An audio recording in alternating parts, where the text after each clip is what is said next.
Et si je vous disais que tout ce qui vous arrive dans la vie commence dans votre tête, pas dans un sens mystique, mais de façon très concrète. Restez jusqu'à la fin, je vais vous montrer comment 3 petits ajustements mentaux peuvent tout changer. Vous vous réveillez chaque matin avec cette sensation d'être coincé dans une routine qui ne vous ressemble pas. Vous allez au travail, vous accomplissez vos tâches, mais au fond de vous, quelque chose murmure que ce n'est pas ça. Vous avez l'impression de vivre la vie de quelqu'un d'autre, de cocher des cases qui ne signifient rien pour vous. Et le pire, vous ne savez même pas par où commencer pour changer les choses. Parlons de ce qu'on appelle le vrai contentement.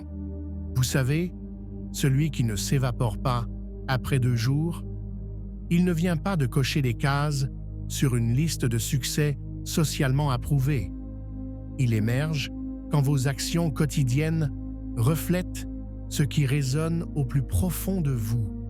Et c'est exactement là que tout commence, dans la façon dont vous vous parlez à vous-même. Aujourd'hui, je vais vous révéler 3 transformations mentales ultra puissantes.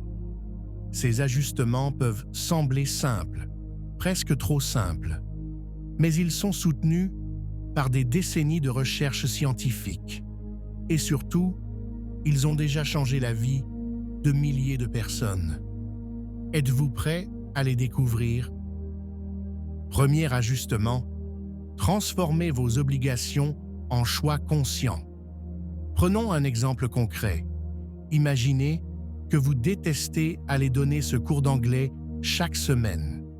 Maintenant, regardez comment un simple changement de formulation change tout. Au lieu de vous dire « il faut que j'aille enseigner », essayez « j'ai choisi d'aller transmettre mes compétences ». Vous sentez la différence? Dans le premier cas, vous êtes une victime. Dans le second, vous êtes aux commandes. Cette distinction n'est pas cosmétique. Carol Dweck, chercheuse à Stanford, a passé des décennies à étudier ce qu'elle appelle le growth mindset, l'état d'esprit de développement. Ces recherches montrent que les gens qui voient leurs actions comme des choix plutôt que des obligations développent une résilience incroyable. Ils transforment les échecs en leçons, les obstacles en défis stimulants. Deuxième ajustement, remplacez l'autocritique par l'autocompassion radicale. Mais attendez, il y a un piège. Beaucoup confondent cet état d'esprit avec la positivité toxique. Allez, souris, sois reconnaissant. Non. Ce dont je parle, c'est d'autocompassion radicale. Christine Neff, qui a révolutionné ce domaine, a découvert quelque chose de fascinant. Les gens qui se traitent avec bienveillance réussissent mieux que ceux qui se flagellent mentalement. Pourquoi? Parce qu'ils agissent par amour de soi, pas par peur de l'échec. Quand vous vous traitez comme votre meilleur ami plutôt que comme votre pire ennemi, vous libérez une énergie créative incroyable. Vous osez essayer de nouvelles choses. Vous rebondissez plus vite après les revers. Vous cessez de procrastiner par peur de ne pas être parfait. Troisième ajustement, et c'est le plus puissant, éliminez le mot « essayer » de votre vocabulaire. La prochaine fois que vous vous surprenez à dire « j'essaierai », stoppez net. Remplacez par « je vais le faire » ou « je choisis de ne pas le faire ». L'indécision est un tue-rêve. La clarté, même dans le refus, est libératrice. Posez-vous cette question. Quelle valeur personnelle cette action nourrit-elle? Si c'est le partage de connaissances, l'indépendance financière ou la connexion humaine, vous venez de transformer une corvée en mission. Ces 3 valeurs, le partage de connaissances, l'indépendance financière, la connexion humaine, ce sont des exemples.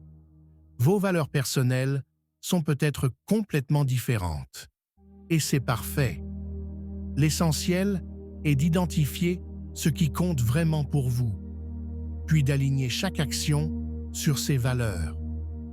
C'est là que la magie opère. C'est là que la motivation externe devient motivation interne, celle qui ne s'épuise jamais. Voilà, 3 ajustements mentaux qui peuvent sembler petits sur le papier, mais qui sont absolument révolutionnaires dans la pratique. Transformez vos obligations en choix. Remplacez la critique par la compassion. Éliminez l'indécision. Ces principes ne sont pas de la pensée magique. Ils sont soutenus par la science et validés par des milliers de transformations réelles. Commencez dès aujourd'hui. Choisissez un seul de ces ajustements.